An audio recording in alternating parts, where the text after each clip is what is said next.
Bom dia, bom sábado a todos, que bom que você veio aqui com a gente, está presente mais no sábado. Todo sábado é dia de alegria, né? Mas hoje é melhor porque a gente está junto. Então Deus seja louvado que você está aqui com a gente. Hoje nós vamos dar continuidade à série que iniciamos algumas semanas atrás. Há 2 semanas o pastor Kleber iniciou a série Limites, onde ele deu um pouco da introdução desse assunto. Semana passada, o pastor Felipe Tonasso falou sobre os limites na família, nos relacionamentos familiares. Hoje nós vamos abordar um terceiro tema dentro dessa série e falaremos sobre os limites e os seus amigos. Como estabelecer, ou quais limites estabelecer nas nossas amizades. É sobre isso que a gente vai falar hoje. Amigos é uma coisa que faz parte de nossa vida. E aquele que não tem amigos, na verdade, está à procura de um, porque ninguém fica sem amigos, não é verdade? Então esse é um assunto que faz muito parte do nosso dia a dia. E quando eu falo de amigos, por favor, não entenda colegas. Eu não estou falando daquele que trabalha contigo, daquele que estuda contigo. Eu estou falando do seu amigo mesmo. Pode ser que seu amigo trabalhe com você, mas estou me referindo a esse. Aquele amigo que escuta todos os problemas da sua vida, aquele que te apoia quando você precisa de apoio, aquele que te corrige quando você está errado, aquele que te perdoa também, e aquele que você se sente bem. Sabe aquela pessoa que você pode ser honesta, pode ser você mesma, aquele que você não precisa interpretar um papel quando está com ela, você simplesmente é você. É dessa pessoa que eu estou falando, o teu amigo. Tem uma musiquinha que define o que é um amigo, que a televisão faz questão de lembrar a gente em todo mês de agosto. Eu não vou cantar para o bem dos seus ouvidos, pode ficar tranquilo, vai dar tudo certo. Mas é aquela musiquinha que diz, ter um amigo na vida é tão bom ter amigos, tá? Ter um amigo, tá? Só você lembrar qual é. Aí a gente precisa de amigos do peito, amigos de fé, amigos irmãos, igual a eu e você. É legal, eu acho legal a definição que essa música dá de amigos, justamente essa parte que fala que o amigo que a gente precisa é aquele que é igual a mim e a você. Geralmente a gente procura pessoas que são iguais a nós, que têm alguma forma de raciocínio parecida com a gente, gostos em comum. Você sabe que a amizade ela é tão importante que não é comum, ou melhor, não é incomum, você vê uma criança que tem dificuldade de arrumar amigos, criar o seu próprio amigo. Então, às vezes você vê aí crianças que têm dificuldade de relacionamento e não tem muita facilidade de fazer um amiguinho novo. Então, o que ela faz? Para ela não ficar sozinha, ela cria o amigo chamado amigo imaginário, né? Isso acontece muito, quer ver? Vamos ser honestos agora, pessoal. A gente sabe que você não tem mais, pode ficar tranquilo, ninguém vai se expor, tá? Mas eu preciso da sua honestidade. Muito bem. Quantos aqui, eu sei que não tem mais, mas quantos aqui já tiveram algum dia da vida, alguma fase da vida, um amigo imaginário? Vamos ver. Tem alguns honestos aí, tem uns que eu vi que senti ali, não, melhor não me expor. A gente sabe que você não tem mais, pode ficar tranquilo. Mas o amigo imaginário, realmente, muitas pessoas têm. Vamos ver, quem aqui ainda tem? Não, brincadeira, não faça isso. Brincadeira, senão não vai ficar legal. O amigo imaginário. Eu vi um site esses dias que chama Science Daily, e ali ele estava comentando sobre algumas pesquisas que estão sendo feitas há alguns anos já, sobre a questão do amigo imaginário. Por exemplo, esses psiquiatras e psicólogos que pesquisam em torno disso, eles estimam que 25% das crianças já tiveram, ou têm no caso, um amigo imaginário. Isso vai girar principalmente em torno dos 7 anos de idade, por ali. E acontece mais especificamente, ou principalmente, em casos onde o filho é o mais velho, ou quando é filho único. É onde acontece mais, porque às vezes se sente mais sozinho e acaba criando esse amigo imaginário. Agora você que teve amigo imaginário e teve vergonha de levantar a mão, vou te dar um motivo para ter orgulho de ter tido um amigo imaginário, tá? Esse mesmo site, ou esses mesmos estudiosos, hoje eles buscam comprovar que existe essa tese de que aquela criança que teve um amigo imaginário, ela tem mais facilidade para se desenvolver na sua maturidade e tudo mais. Alguns chegam até a afirmar, não sou eu que estou falando, tá? Mas alguns chegam até a afirmar que as crianças que têm amigos imaginários são mais inteligentes. Por quê? Como a criança tem um amiguinho, lembra que ela é bem novinha, né? Hoje em dia a gente não tem mais, mas ela é bem novinha. Então ela acaba tendo que conversar com esse amigo. Seja esse amigo um animal, um brinquedo, porque pode ser qualquer coisa, uma pessoa.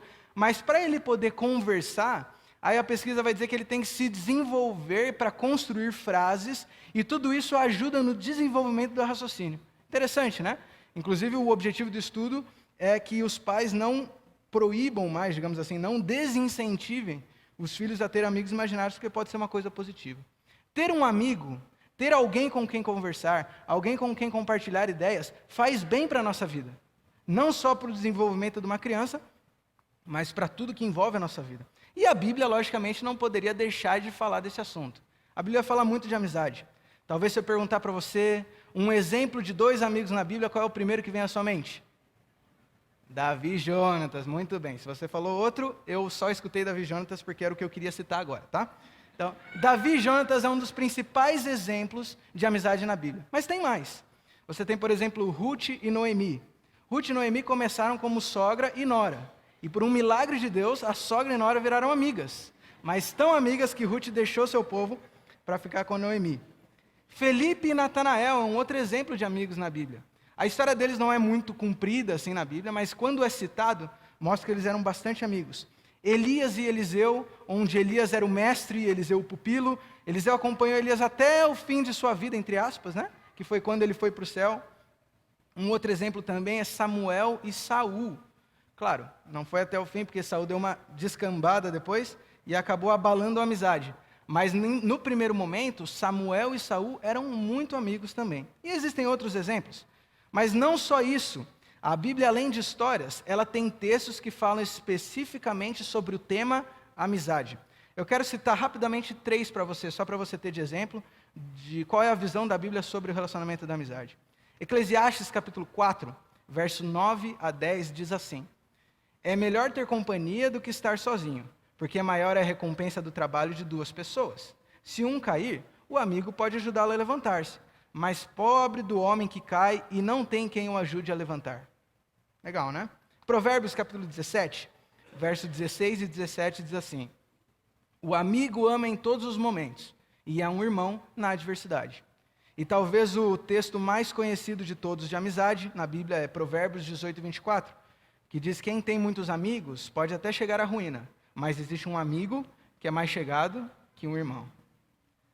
A amizade é fundamental em nossa vida e a Bíblia faz questão de demonstrar isso. Todo mundo precisa de um amigo.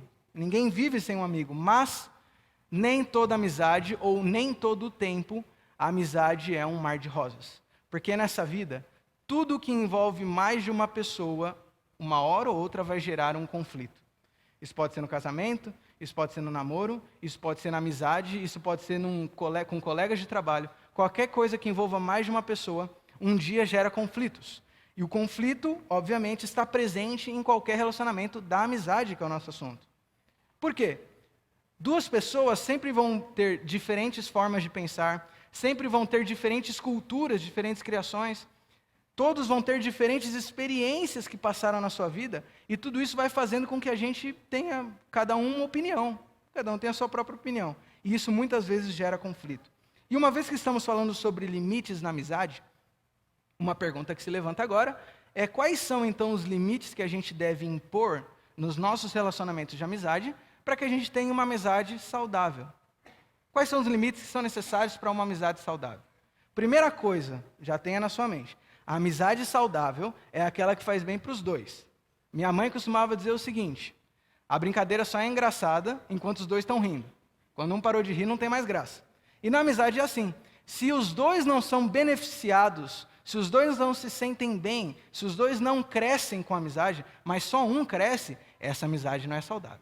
Então nós estamos buscando essa amizade onde os 2 se sentem bem, onde o relacionamento faz com que os 2 cresçam.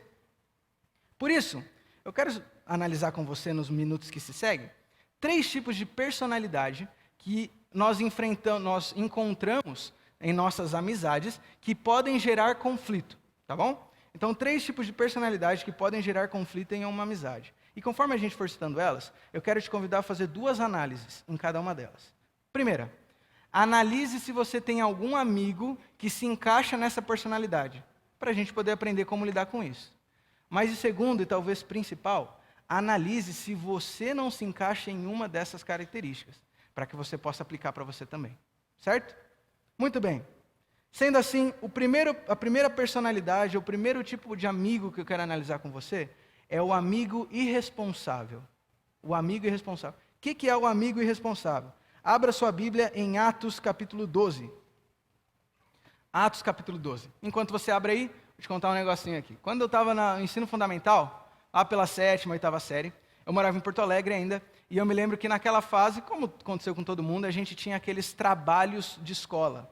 Você tinha a prova, você tinha o trabalho que era individual, mas tinha também o trabalho em grupo. Aquele trabalho se reunia com 4, ou com 3, ou mais 4 pessoas, para poder fazer uma pesquisa, um cartaz, um jornalzinho, seja o que for, o trabalho em grupo. Eu me lembro que eu gostava muito do trabalho em grupo, porque a matéria, como qualquer bom estudante, eu achava chato. Então, quando eu fazia o trabalho sozinho, era um trabalho chato de uma matéria chata, eu estava sofrendo sozinho. Quando eu estava fazendo trabalho em grupo, era uma matéria chata, um trabalho chato, mas com amigos. Então, acabava dando uma quebrada na chatice, digamos assim. Mas eu me lembro que, naquela época, a gente sempre fazia o mesmo grupo. Geralmente, o grupo era em 4 pessoas. E a gente era um grupo de 4 amigos, então a gente sempre fazia os trabalhos juntos, porque a gente já tinha afinidade, já tinha o entrosamento, digamos assim. E como todo bom grupo de escola, você sempre tem perfis diferentes. Então você tem aquele que faz o trabalho inteiro, aquele mais se deve. Você tem aquele que nem sabe que tinha trabalho para entregar. Você tem aquele que só vai na casa dos outros para fazer o trabalho e comer a comida da mãe do colega, culpado. Então, a gente sempre tem esses perfis. E eu me lembro que nesse grupo especificamente, dos 4, 3 faziam o trabalho. Eu estava entre os 3, tá? Não era o mais CDF, mas estava entre os 3. Então, a gente fazia o trabalho inteiro. E tinha um que era o mais, assim, folgado, vamos dizer assim, dos 4. Por quê? A gente costumava dividir as tarefas, cada um ficava com uma função específica. Quando a gente dava a tarefa para ele, a reação dele era a seguinte, ou o que ele faria com essa tarefa era o seguinte. Uma possibilidade é que ele esqueceria e não faria e acabou. Ninguém entregou e morreu assim. Ficou incompleta a parte dele.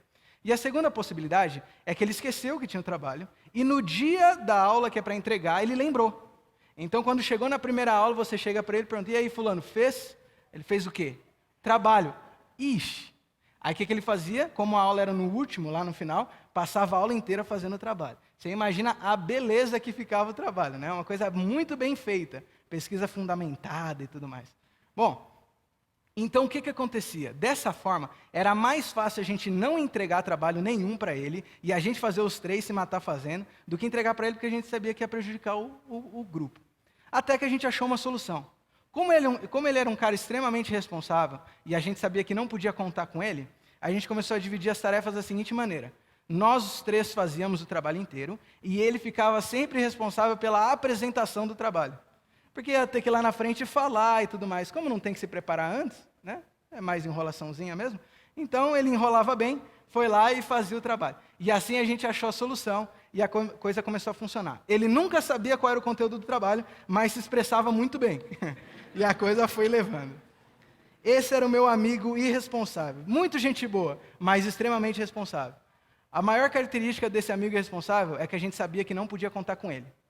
Só que aqui no nosso assunto, nós não estamos falando sobre um trabalho escolar.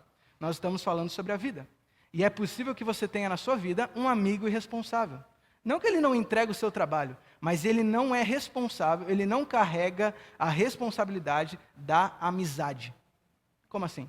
É aquele amigo que se você não ligar para fazer alguma coisa, ele nunca vai te ligar. É aquele amigo que se você não for atrás, a amizade de você já tinha acabado há muito tempo.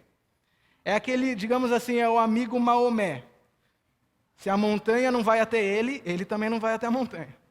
Esse é o amigo responsável. Você tem um amigo assim? O amigo responsável, o problema dele é que você não pode contar com ele na hora que você mais precisa. Ele só recebe, mas ele nunca dá. Ele nunca distribui. Ele só recebe. Se você quer ser meu amigo, vem até mim. Eu sou o centro. O amigo responsável, ele costuma centralizar as coisas nele. Isso é complicado. Você tem algum amigo assim? O que fazer nessa situação? Abra sua Bíblia, você já abriu, aliás, em capítulo 12, e eu quero ler com você o verso... Qual verso que eu quero ler? Verso 24 e 25. Atos capítulo 12, verso 24 a 25 diz assim: Entretanto, a palavra do Senhor crescia e se multiplicava. Barnabé e Saulo, cumprida a sua missão, voltaram a Jerusalém, levando também consigo João, apelidado Marcos. Muito bem. Essa história nós vamos usar de parâmetro ao longo do nosso estudo de hoje. E nessa história você vê 3 personagens. Paulo, que ainda era Saulo nessa época, Barnabé e João Marcos. Esse João Marcos é mais conhecido como Marcos, tá? É aquele Marcos que escreveu um evangelho, Mateus, Marcos, esse Marcos aí que escreveu o livro da Bíblia, tudo bem? É desse Marcos que nós estamos falando. O que a história conta? Vou dar um pouquinho do contexto para você. Se você voltar alguns capítulos do livro de Atos, você vai ver que Paulo tinha sido convertido ao cristianismo por Deus, não fazia muito tempo, fazia pouco tempo. E logo em seguida ele tinha iniciado o seu ministério de pregação do evangelho das boas novas, mas fazia pouco tempo. Ele estava no início do seu ministério, mas já tinha feito muita coisa. Apesar de pouca experiência, apesar de pouco tempo, era extremamente eficaz. E agora, você sabe que ao longo da história, Paulo fez 3 viagens missionárias. O que é isso? Ele viajou pelo mundo conhecido daquela época para poder pregar a mensagem de Deus. Estamos aqui no contexto onde se iniciaria a primeira viagem de Paulo. Paulo estava se preparando para a sua primeira viagem missionária. Então ele chega para Barnabé, seu companheiro, e fala: Barnabé, vamos girar esse mundão velho, ou era mais novo naquela época, né? Vamos girar esse mundão para pregar a mensagem de Deus. E aí Barnabé deu a ideia: vamos levar Marcos com a gente. Marcos era um rapaz que também seguia Jesus e etc. Então Paulo gostou da ideia e os dois levaram Marcos com eles para ser um auxiliar no trabalho deles. E aí se formou uma amizade, Paulo, Barnabé e Marcos. Até aí tudo lindo, maravilhoso, mas o capítulo 13 começa a contar os problemas. O capítulo 13 mostra os primeiros desafios que esses 3 amigos enfrentaram na jornada missionária, na sua viagem. E o primeiro desafio aconteceu numa cidade chamada Salamina. E ali eles encontraram uma espécie de um mágico que ele tentava prejudicar a pregação do evangelho. Então Paulo e Barnabé tentavam pregar para as pessoas que Jesus morreu na cruz por elas e tudo mais. E esse mágico ele fazia questão de que isso não acontecia. E atrapalhava. E a história conta para a gente que foi um entrever assim pesado, um conflito pesado. Mas deu tudo certo. Porém, para Marcos foi demais. Foi pressão demais para a cabeça de Marcos. E aí, olha só o que ele fez no capítulo 13, verso 13. Diz assim: E navegando de Pafos, Paulo e seus companheiros dirigiram-se a Perge, na Panfilha. João, porém, que é o Marcos, apartando-se deles, voltou para Jerusalém. A viagem tinha recém começado, ela não estava no final. Ela estava no início ainda. Só que o que acontece? Quando teve esse primeiro desafio, Marcos olhou aquela situação e falou: Ixi, eu não vou aguentar tudo isso não. Esse negócio está pesado demais. E aí Marcos, como a gente costuma dizer, abandonou o barco. Marcos simplesmente saiu e voltou para Jerusalém. Voltou para casa. Paulo e Barnabé continuaram a sua viagem porque tinha muito trabalho a ser feito, mas Marcos já não estava mais com eles. A história mostra para a gente que Paulo ficou revoltado, porque Marcos abandonou o grupo. Marcos deixou Paulo e Barnabé na mão. Eles contavam com Marcos no trabalho. Ele estava dentro da equipe missionária, mas Marcos não aguentou o tranco e foi embora. Marcos é o que a gente chama de amigo irresponsável. É aquele que Paulo não poderia contar com ele. Quando Paulo mais precisasse dele, Marcos não estaria mais lá, porque era demais para ele. Marcos se tornou, nesse trio de amizade, ele se tornou um amigo irresponsável. Ele simplesmente foi embora. Esse é o amigo irresponsável. Você não pode contar com ele na hora que você mais precisa, e mais uma vez eu te pergunto, você tem um amigo assim? Ou melhor, você é assim com seus amigos? Se você é assim, ou se você tem um amigo assim, tenho 3 dicas para você. Primeira, entenda o contexto da onde vem essa característica desse seu amigo. Possivelmente, lógico, a gente não tem como afirmar com certeza, mas possivelmente esse seu amigo irresponsável, ele não tem responsabilidade na tua amizade, porque ele nunca entendeu o valor de uma amizade. Geralmente pessoas assim são aquelas que na escola eram os populares, quando criança, né, eram os populares, todo mundo queria ser amigo deles. E eles nunca precisaram correr atrás da amizade de alguém, todos corriam atrás deles. Tudo centralizava nele. Ele nunca precisou entender o valor de uma amizade. Então, possivelmente, esse é o contexto de onde vem essa pessoa. Segunda dica que eu te dou: lembre que você não tem a responsabilidade de carregar todo o fardo da amizade. Porque a nossa tendência é o seguinte: bom, ele não vai vir atrás de mim, então se eu não for atrás dele, nossa amizade vai morrer. A gente assume a responsabilidade. E o que eu estou te falando é o seguinte: lembre que você não tem a responsabilidade sozinho. Divida o fardo. Não carregue o fardo do seu amigo. Cada um tem a sua parte numa amizade. Esse é um limite que você precisa estabelecer. E aí vem a pergunta, então como que eu faço isso? Uma forma de entender claro é como quando um jovem termina um namoro. E ele ainda gosta da menina. O que ele faz? Dá um espaço para ela, deixa ela sentir falta. Aí depois, uma hora ela vai vir, ou nunca mais, né? É possível também. Mas nessa amizade, dê um pouco de espaço para essa pessoa. Deixa ela perceber a falta que faz ter você do lado. Não faça tudo como ela pede. Dá um espacinho para ela. Dá espaço para ela sentir falta de você. Certo? O segundo amigo que eu quero comentar com você é o amigo controlador. O amigo controlador. E esse amigo, ele pode se manifestar de duas formas. Ele pode ser um impositor ou ele pode ser um manipulador. Como assim? O amigo impositor, ele é uma espécie de um ditador. Então, na amizade de vocês, geralmente ele tem uma propensão natural à liderança. Então, quando tem uma hora, por exemplo, vamos no shopping, coisa simples. Vamos no shopping, eu quero ir no Starbucks. Aí o que a gente vai fazer? Ele pensa uma coisa, você pensa outra. Quem que vai ganhar nessa história? Ele impõe a vontade dele. Ele fala, não, vamos para tal lugar. Eu quero ir lá, a gente vai lá. Eu quero ir no shopping, a gente vai no shopping. Acabou. Não nessas palavras especificamente, mas ele impõe. A sua opinião não conta tanto. É uma espécie de um ditador. O manipulador, ele faz de uma outra forma. Ao invés dele impor a vontade dele, ele joga com você para que naturalmente a vontade dele seja feita. Um exemplinho bem rapidinho. Por exemplo, a sua amiga, ela tem filho, e aí ela liga para você e fala assim, menina, vem cá na minha casa, eu preciso que você cuide dos meus filhos hoje à noite, por favor, que eu tenho compromisso. Aí você fala para ela, eu já tinha um compromisso marcado para hoje, não vai dar para faltar. Aí o que ela fala? Ela faz a manipulação, ela fala, puxa vida, não, olha, que pena, não tem problema, é que assim, hoje ia na igreja e ia ser muito legal, eu tinha uma parte lá, eu era responsável, o culto vai ficar meio falho, meio capenga, mas tudo bem, eu entendo. Até que você fala, não, tá bom, tudo bem, eu te ajudo, eu vou lá e vou cuidar para você. Ela manipulou, ela não impôs a vontade dela, ela manipulou para que naturalmente a vontade dela seja feita. O maior problema do amigo controlador é que ele não respeita a opinião do outro e automaticamente você é anulado. A opinião do outro não existe. Automaticamente você vai se diminuindo, você vai sendo colocado abaixo dele. Isso é um grande perigo. Como lidar com isso? Atos capítulo 15, vira algumas páginas.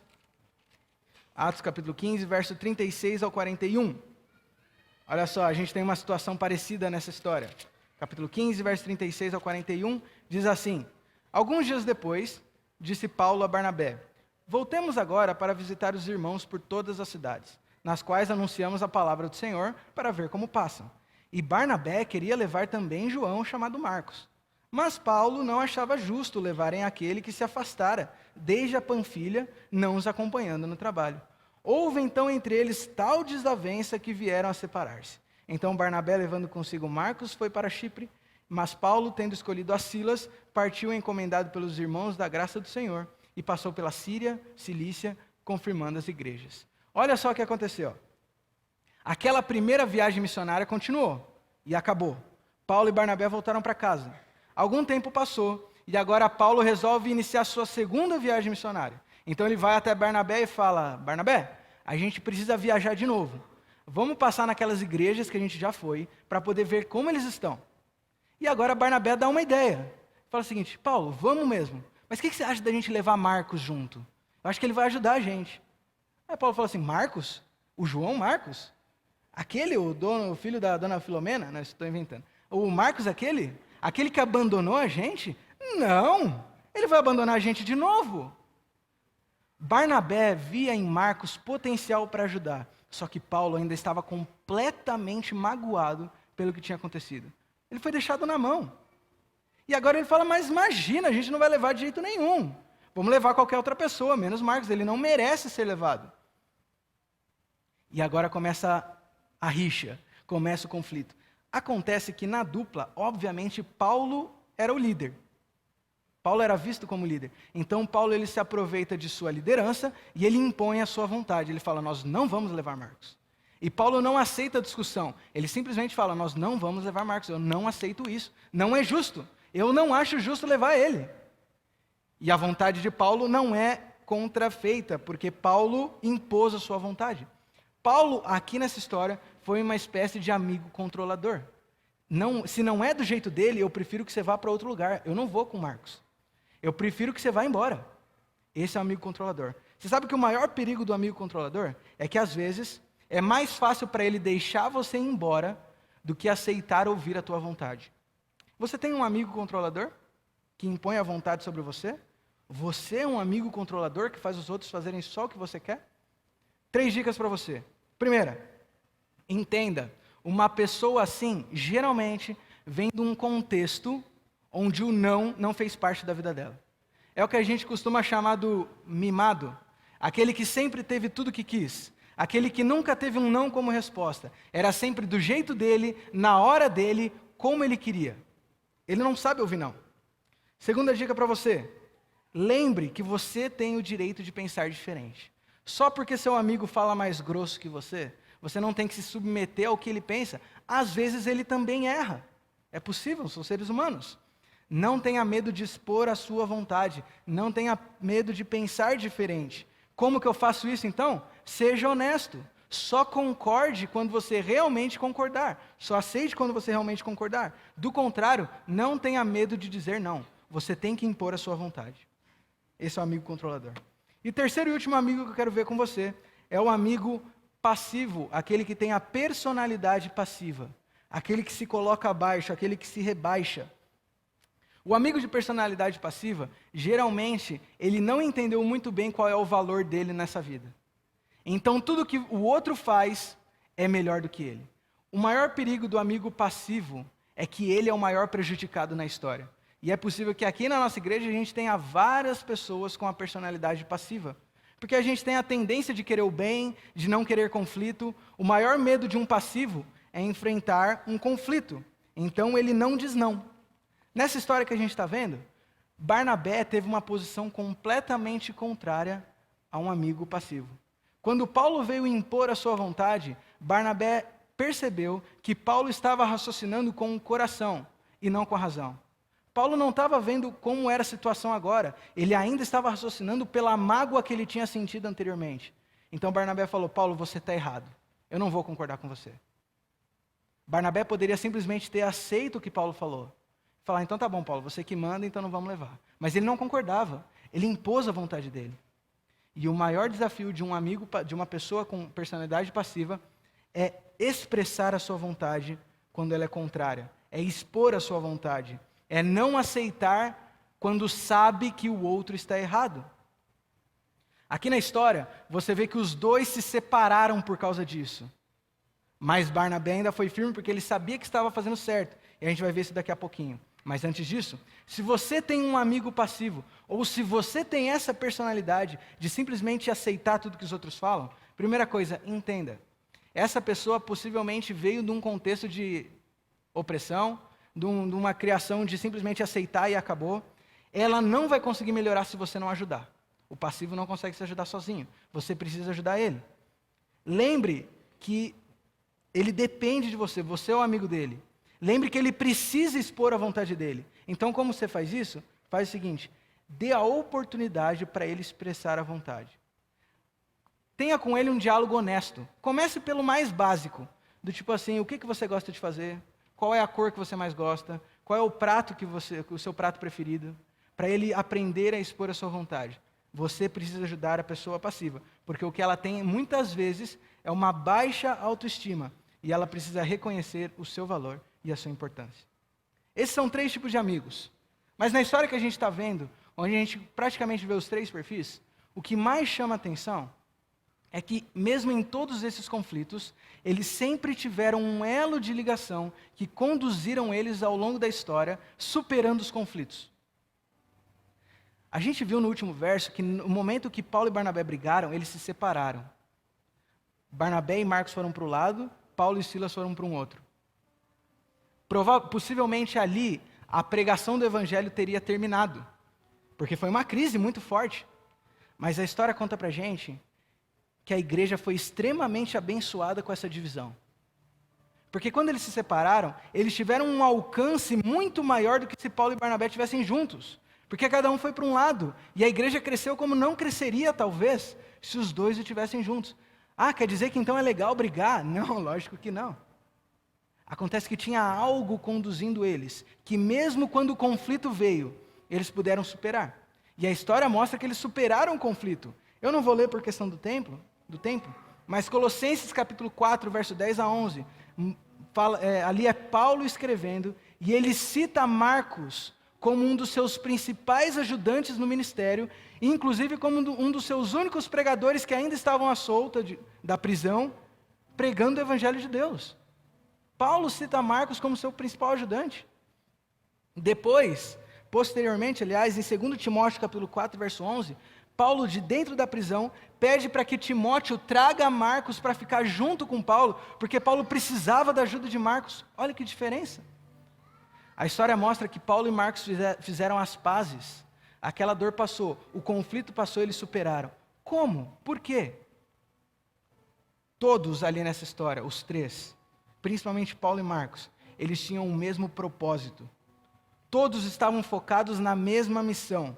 Todos tinham o objetivo de pregar a mensagem de Deus. No fim das contas, todos tinham os olhos presos em Jesus. Eles tiveram conflitos? Claro, porque todo ser humano tem conflito. Mas eles tinham um amigo em comum: Jesus. E isso fez eles superarem qualquer conflito. Não importa qual seja o conflito que você passa com seu amigo, se você tem Jesus como seu principal amigo, esse conflito é superado.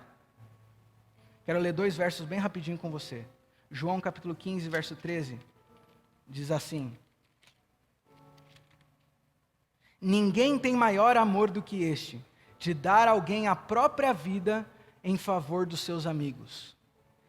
Você pode ter o amigo mais irmão seu do mundo, aquele amigo que está com você desde a infância. Nenhum amigo vai ser maior do que Jesus, porque nenhum amigo vai dar a vida por você. É isso que Jesus fez por você, dar a vida pelos seus próprios amigos. E um último texto, Eclesiastes capítulo 4, verso 12, diz assim: se alguém quiser prevalecer contra um, os dois lhe resistirão, porém o cordão de 3 dobras, esse não se rebenta com facilidade. Seja qual for o tipo de relacionamento que você tem, 2 pessoas, se não houver um terceiro elemento, se não for um triângulo, se não tiver Jesus, esse relacionamento é frágil. Se você namora com alguém que não tem Jesus, Jesus não faz parte, aliás, do seu relacionamento, se Jesus não faz parte do seu namoro, não é o melhor amigo de vocês, o seu relacionamento é frágil, a Bíblia diz. Se no seu casamento Jesus não faz parte, o seu relacionamento é frágil. Se na sua amizade Jesus não está presente, o seu relacionamento é frágil. Se na sua família Jesus não está presente, o seu relacionamento familiar é frágil. O segredo para superar os conflitos da amizade, o mais importante limite que nós temos que estabelecer para ter uma amizade sadia, é ter Jesus como o melhor amigo. Você pode ter muitos amigos, mas o teu melhor amigo, ele tem que ser Jesus. Quero encerrar com uma historinha que aconteceu comigo. Quando eu era pequeno, eu me lembro que uma vez, não me lembro quantos anos eu tinha, era bem pequeno. Eu me lembro que uma vez a gente foi numa pizzaria. E nessa pizzaria, a gente estava comendo, eu me lembro que estava eu, meu irmão, meus avós, meus pais. E lá no fundo, a gente olhou umas 2 mesas para trás. Era uma pizzaria meio chique, meu avô, a gente dizia que estava na época das vacas gordas. Então a gente conseguia ir. E eu me lembro que lá atrás eu vi na mesa uma pessoa conhecida. Era bem pequeno. E vi uma pessoa conhecida, quando eu olhei era o Celso Portiolli. E na época estava assim, estourando o Passa ou Repassa, aquela época. Então eu estava fazendo muito sucesso. E eu era pequeno, assistia. Quando eu vi o Celso Portiolli lá longe, mãe, é o Celso Portiolli ali? A minha mãe olhou assim, eu acho que é, filho. E aí eu comecei a olhar. Meu irmão começou a olhar junto, ele era menor que eu ainda. A gente começou a olhar. E não tinha o que fazer. Só que a gente começou a ficar nervoso, porque agora a gente ficou assim, vamos pedir um autógrafo? Aí eu falei, mãe, pede um autógrafo pra gente. Aí a mãe falou assim, vai lá, filho. Ah não, mãe, vai você, não tem vergonha. E a gente foi ficando nervoso, até que o Celso Portiolli percebeu. Isso que me chamou a atenção. Ele percebeu que a gente estava olhando. Lógico, eram 2 crianças, né? Talvez se fosse hoje ele não teria a mesma reação, mas como eram 2 crianças, Ele olhou de longe, quando ele viu que a gente estava olhando para ele e pensando, vai ou não vai, vai ou não vai, ele deu um tchauzinho assim, ó. Aí, nossa, foi pior ainda, eu quase me escondi debaixo da mesa. Falei, nossa, ele viu, e agora? E assim foi por alguns minutos, a gente olhando e ele acenando, a gente olhando e ele acenando. Até que uma hora, minha mãe estava dando gargalhada, porque era nítida a situação do que estava acontecendo, a gente nervoso, até que uma hora ele fez assim, ó, vem cá, vem cá. Ele falou pra gente, nossa, foi o céu pra mim naquele momento. O Celso Portiolli tá me chamando. E aí a gente desceu, o meu irmão morrendo de vergonha, a gente desceu e foi na direção dele. E eu nunca me esqueço disso. Quando a gente chegou perto da mesa, ele puxou a cadeira para trás, abriu o braço, que é grande, né? Abriu o braço assim e falou, vem cá, meu amigão. E me deu um abraço. Aquilo me marcou de uma maneira. No outro dia eu cheguei na escola, sabe o Celcinho? Amigão.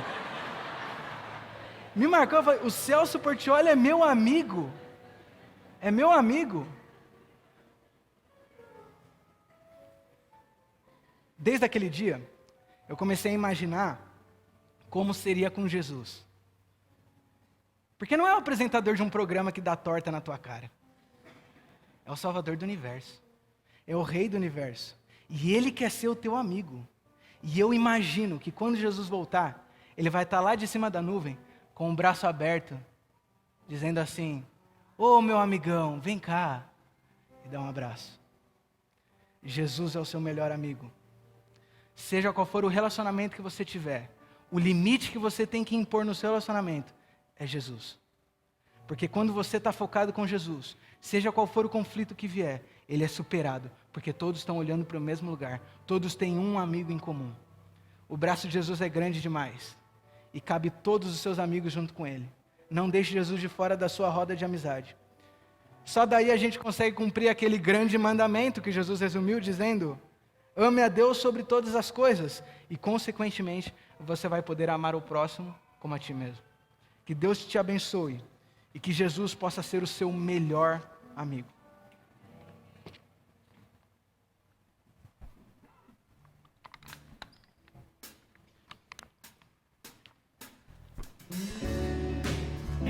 Vamos ficar em pé.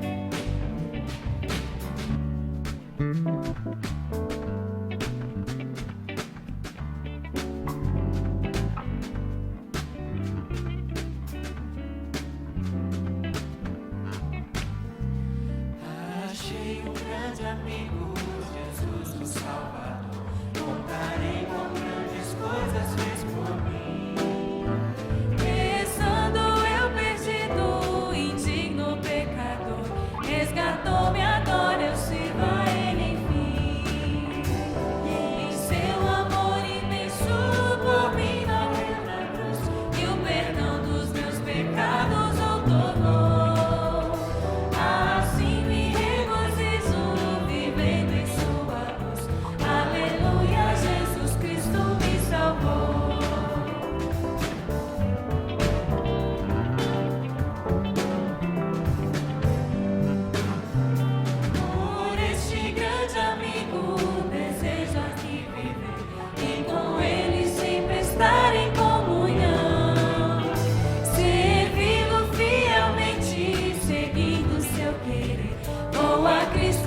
Feche seus olhos, vamos orar.